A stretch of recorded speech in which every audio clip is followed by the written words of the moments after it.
Hi guys, जैसा कि मैंने कहा था कि मैं आप लोग के साथ जीके जीएस का ये लूसेंट का पूरा ये ग्रीन वाला जो है उसको आपके साथ शेयर करूँगी। और ये बहुत ही लाभदायक होगा आपके लिए, कोई भी कंपटीशन के लिए बहुत ही लाभदायक होगा। इसमें जितने भी क्वेश्चंस पूछे गए हैं पहले के सारे क्वेश्चंस इसमें हैं। और आपके लिए मेरे हिसाब से ये बहुत ही बेनिफिट रहने वाला है कोई भी एग्ज़ाम के लिए। तो आप एक बार देख लें इसको, ताकि आपको महसूस हो जाएगा ये अच्छा है कि कैसा है। और मेरे ख्याल से ये बहुत ही अच्छा होगा, लाभदायक होगा आपके लिए। जैसा कि मैंने कहा था, जो मैं आपके साथ ये पूरे मतलब हाँ यार, जी मैंने पहले भी आपसे कहा था जो मैं आप लोग के साथ ये बुक को ख़त्म करूँगी।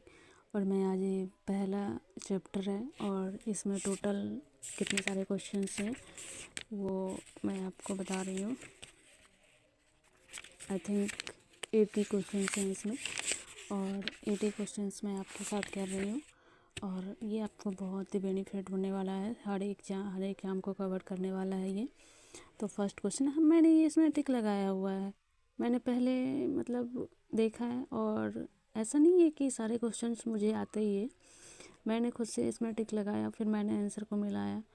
तो जितने सारे भी मतलब मेरे ठीक थे वो ठीक थे, जो गलत था तो उसमें आप देखेंगे जो मेरा पेंसिल का मतलब उसको इरेज किया हुआ है और फिर से मैंने उसे टिक लगाया है। तो आप इसमें बहुत सारे ऐसे क्वेश्चंस मिलेंगे भी आपको जो मेरा इरेज भी किया हुआ है। तो ठीक है, मैं ज़्यादा बात नहीं करूँगी मैं आपसे और मैं स्टार्ट कर रही हूँ क्वेश्चंस। ये समान परिचय है भारतीय इतिहास का, इतिहास है इसमें। चलिए, फर्स्ट क्वेश्चन है, इतिहास के तहत अध्ययन किया जाता है तो इतिहास इतिहास के तहत किसका अध्ययन किया जाता है? तो भाई अतीत का अध्ययन किया जाता है। नहीं, बीते हुए समय के बारे में मुझे पता चलता है। तो अतीत का अध्ययन किया जाता है। प्रथम यूनानी इतिहासकार कौन था? तो हेरोडोटस था, जिसे मैं इतिहास का पिता भी कहते हैं, हम लोग जानते भी हैं। नहीं, चलिए थर्ड क्वेश्चन, निम्नलिखित में से किसने स्पष्टतया कहा कि इतिहास के समस्त निष्कर्ष युक्ति संगत साक्ष्यों पर आधारित होते हैं? तो थ्यूसिडाइडिस ने कहा। द हिस्ट्रीज के रचनाकार का नाम क्या है?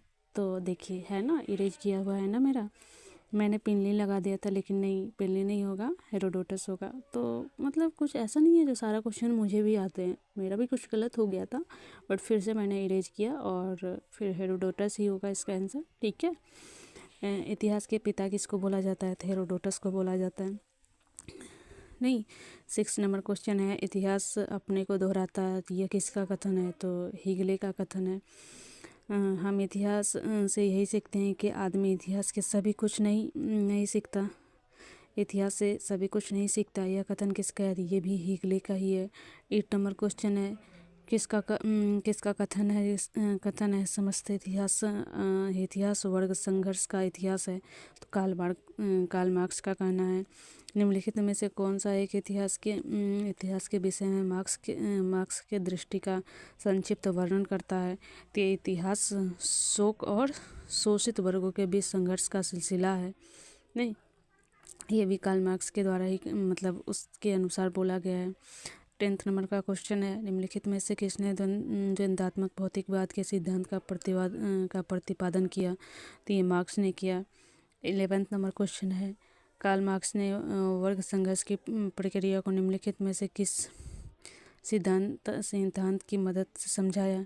तो ये द्वंद्वात्मक भौतिकवाद के सिद्धांत से समझाया। इतिहास का विगत की राजनीतिक है, इतिहास विगत की राजनीति है, यह किसका कथन है? तो ये सीले का कथन है। 11 नंबर का क्वेश्चन है, देखिए मैंने मिलाया है इसको। इसमें सूची 1 से सूची 2 को मिलाना है, किसने क्या कहा है इसके बारे में बोला गया है। ओक्साट का कहना है यह सच है कि इतिहास में अतीत वर्तमान के साथ बदलता है। ट्रेवेलियन का कहना है इतिहास का महत्व वैज्ञानिक नहीं है। कॉर्लिंग वुड का कहना है संपूर्ण इतिहास विचारों का इतिहास है।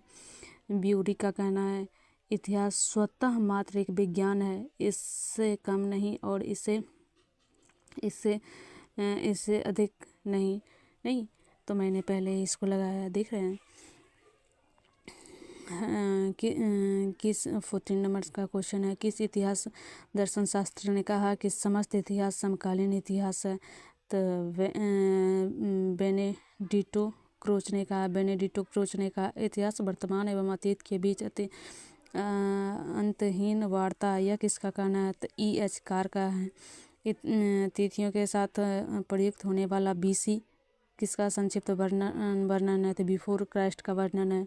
नहीं, तिथियों के साथ प्रयुक्त होने वाला AD तो एनो डोमिनी का है। नहीं, वर्ष 50 ईस्वी पूर्व है, तो वर्ष 150 ईस्वी पूर्व के बाद आता है। 50 ईस्वी पूर्व नहीं, एक होता है ना ईसा पूर्व होता है और एक होता है ईस्वी। तो ईसा पूर्व किसको माना जाता है? जो ईसा मसीह के जन्म के पहले की बात होती है। ईसा मसीह के जन्म के बाद बात को हम क्या कहते हैं? ईस्वी, मतलब ईस्वी कहते हैं। ईसा पूर्व उसके जन्म के पहले से कहते हैं। तो ये आप लोग जानते भी होंगे। वर्ष 1015 ईस्वी की शताब्दी में आता है। तो 11वीं शताब्दी में आता है। मतलब शताब्दी क्या होता है? मतलब 1000 से आगे जब हम चलते हैं तो उसको 11वीं शताब्दी माना जाता है। फिर 11 से हम ज़्यादा चलेंगे, 1102, 3, 4, 5, 10 ऐसे करके चलेंगे तो वो 12वीं शताब्दी में आ जाता है। नहीं तो मतलब एक स्टेप आगे रहता है। ठीक है, चलिए। तो फिर 20 नंबर का क्वेश्चन है। तो इसमें देखिए सूचीवंश तो विक्रम संवत। तो विक्रम संवत को हम क्या मानते हैं? 58 मानते हैं। 58 ईस्वी पूर्व मानते हैं।